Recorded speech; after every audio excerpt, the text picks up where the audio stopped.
They go for the human values. They go for love, they go for protection, they go to support you. So think on that, okay? So that's number 2. So there's a good framework, you are in the best country, and then there are a lot of really good people and good organizations that will help you. That's number 2. Then how do you start?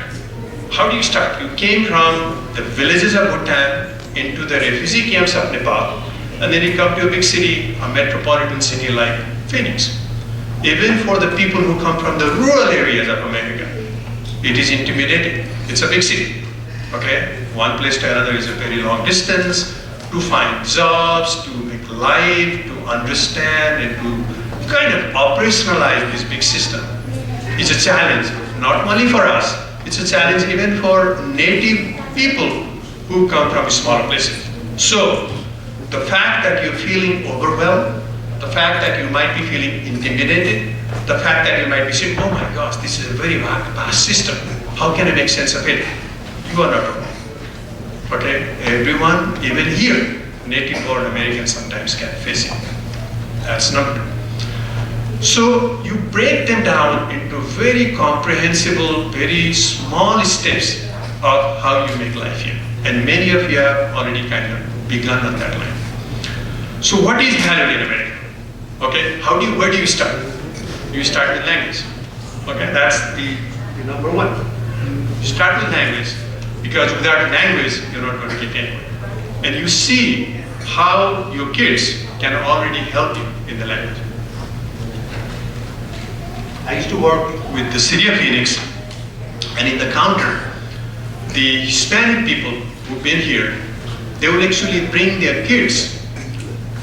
Maybe some of the kids maybe just 7, 8, or 9 years old, with them to help them talk about getting a license, talk to the officials of the city of Phoenix about getting anything that they want. So they had a built-in translator right at home. Okay?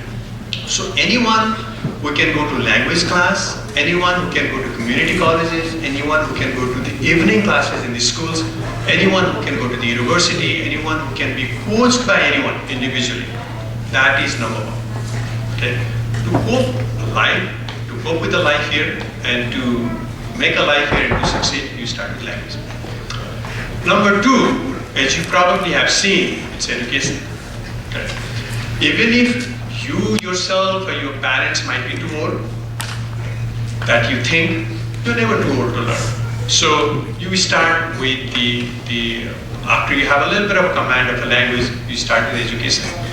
And you don't have to go to a big university and earn a PhD. And sometimes actually earning that is actually counterproductive in America anyway, because you become old, you invest so much money, you have student loans, and it's hard to find a job. So any kind of schooling, whether it's a community college, whether it's high school, whether it's any technical degree, whether it's going to university, just go for it. If you can do it yourself, do it yourself. If you cannot do it yourself, at least invest your kids' future into that.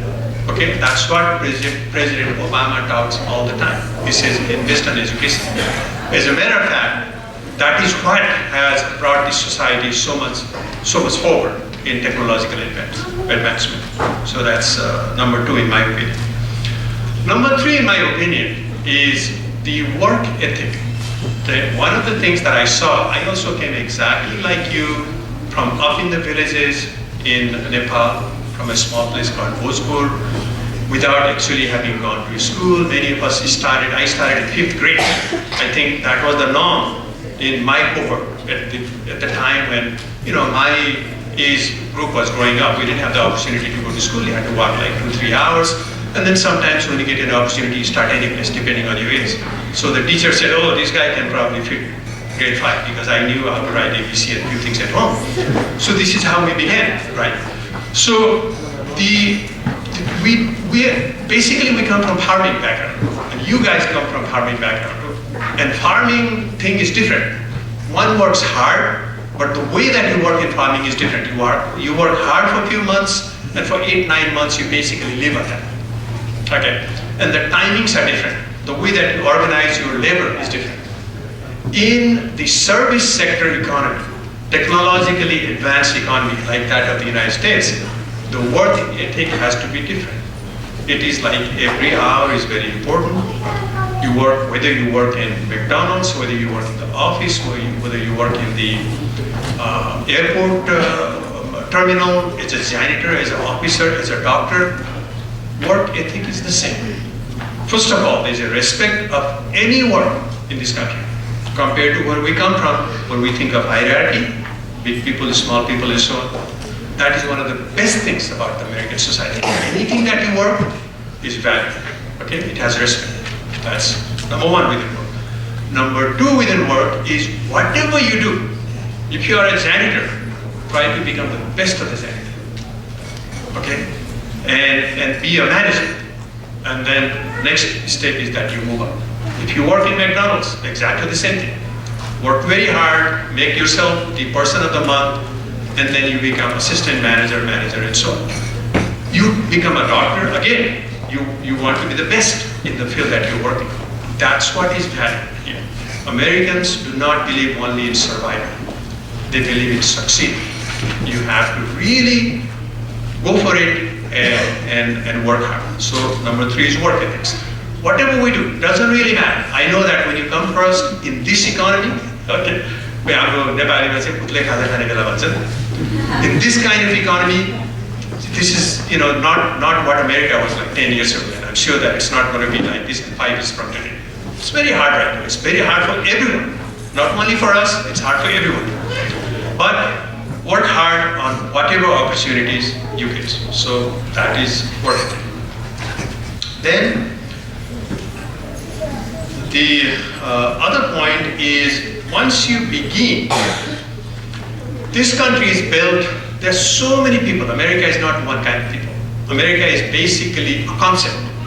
Okay? America is a national concept of a nationhood, and anyone who believes in that concept and makes it here is an American. So all of us are Americans, as good an American as anyone else. Okay? Think on that. And what is that most important concept that brings all of the Americans together? What is the supreme element that holds all the Americans together? It's not only the idea of making money and having a house and car and all that, which also drives it, but the most important element that we are not used to coming from a farming society is the rule of law. I know some of our Bhutanese brothers and sisters and Nepalese brothers and sisters have got into some trouble with the law. Don't do that. This country has a rule of law. So whether you drive, whether you walk, whether you drink, whether you do anything, respect the law of the land. That's what makes you American. That's what makes this country a great country. Okay? Respect the law. And slowly as you begin, there has to be a civic engagement. So it's not only that you kind of confine yourself only with the Bhutanese and Nepalese. You also begin to think in terms of getting out and doing your part in the society. Okay? So that is a very important aspect of getting into a civic engagement. Now, together with the work ethic that I talked about comes the time management, on how you manage some of the limited time that you have in terms of getting everything that you do. All of us have 24 hours a day, so we begin in the morning and we end in the evening.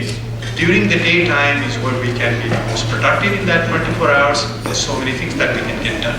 So we have to learn on how to manage time. The other aspect that separates Americans from many other societies is the ambition and the drive. That there's a lot of things that can be done. We don't have to stay put where we are. We can aspire for bigger things, and it is possible. So those things are there for us.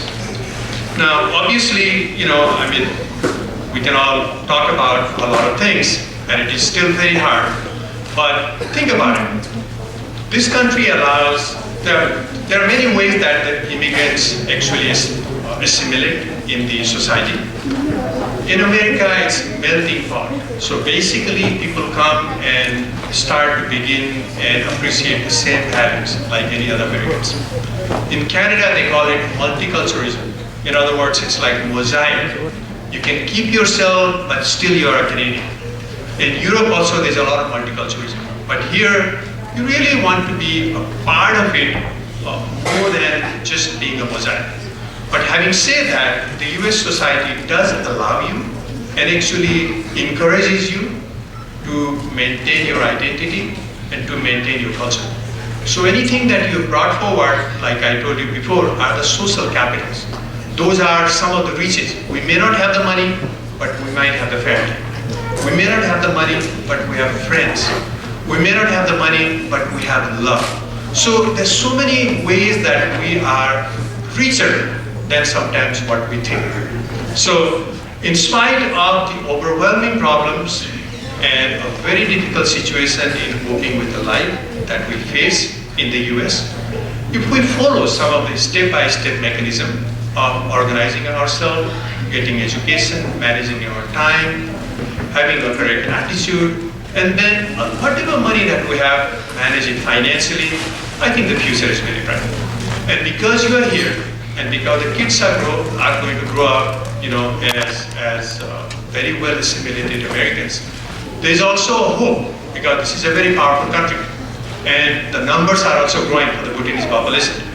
Maybe in 5-10 years, the Bhutanese in America can also influence the situation in Bhutan, and some of the things that you've lost, the pride and respect and the legitimacy, probably can be pushed back to the Bhutanese regime also. To give you an example, the Nepalese community living in the US did fight pretty hard and supported the democratic movement in Nepal. And it was, we cannot claim that we made it happen, but there was quite a bit of influence of the diaspora. Okay? So there's also hope of influencing and then undoing the injustices that the Bhutanese people have faced eventually. So basically those are the main points that I wanted to make. Purnaji, is there any question answer thing that you want to do, or am I done? Okay, so thank you so much once again for inviting me, and I really appreciate the opportunity.